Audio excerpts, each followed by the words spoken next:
మా ఇంట్లో దొంగతనం జరిగింది, లేకపోతే నా వాహనం దొంగతనం జరిగిందని పోలీస్ స్టేషన్కి వెళ్తే కంప్లైంట్ రాసుకుని అదే కదా రాసేది అక్కడ. ఈవెన్ దాని పరంగానే కదా దర్యాప్తు చేసేది, వాళ్ళది రికవర్ చేయడమా లేకపోతే ఒక బాధ్యతగా వెళ్తాం.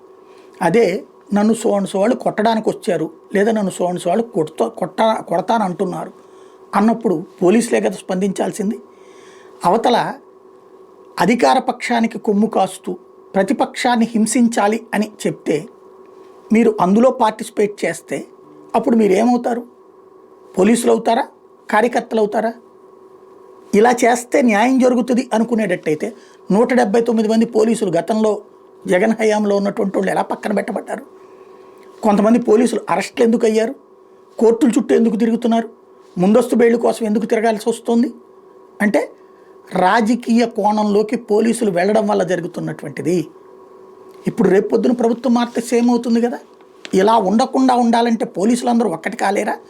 మేము నిజాయితీగా పనిచేస్తాం, మేము బాధ్యతగా ఉంటాం, మేము ఏ పార్టీకి తొత్తుగా ఉండం, అధికార పార్టీకైనా మేము బాధ్యతగానే పనిచేస్తాం, మీరు ఎవరినో బెదిరించమంటే మేము బెదిరించాం, మీరు ఎవరినో కొట్టమంటే మేము కొట్టాం, మీరు ఎవరి మీద దొంగ కేసు పెట్టమంటే మేము దొంగ కేసు పెట్టాం అని నిర్మోహమాటంగా చెప్పలేరా?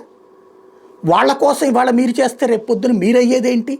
రేపు మీరు అదే పోలీస్ స్టేషన్లలో ఖైదీలుగా, అదే జైళ్లలో ఖైదీలుగా ఎందుకు ఉండాల్సి వస్తుంది? మీ కుటుంబాలు ఎందుకు రోడ్డును పడాలి? ఏం కర్మ ఇది? రాత్రి పగలు కష్టపడి, నిన్న సుధాకర్ గారు చెప్పిన మాట వాస్తవం.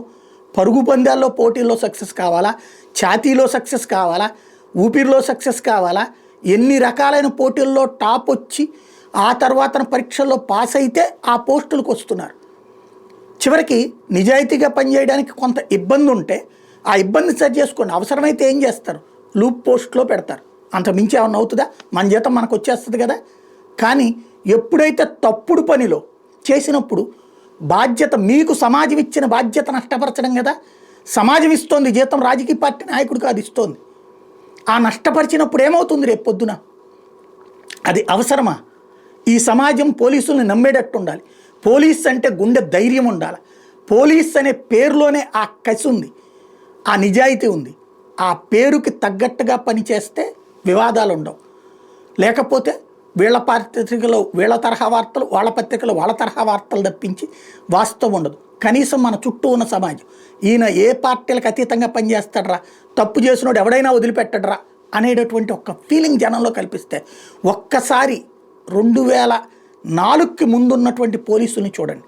అప్పుడున్న పోలీస్ అధికారుల పేర్లు చెబితే ఇప్పటికి కూడా శభాష్ అంటాం, శాల్యూట్ చేస్తాం. ఆ రోజుకి వెళ్ళలేమో మనం ఆలోచించుకోవాల్సి ఉంది.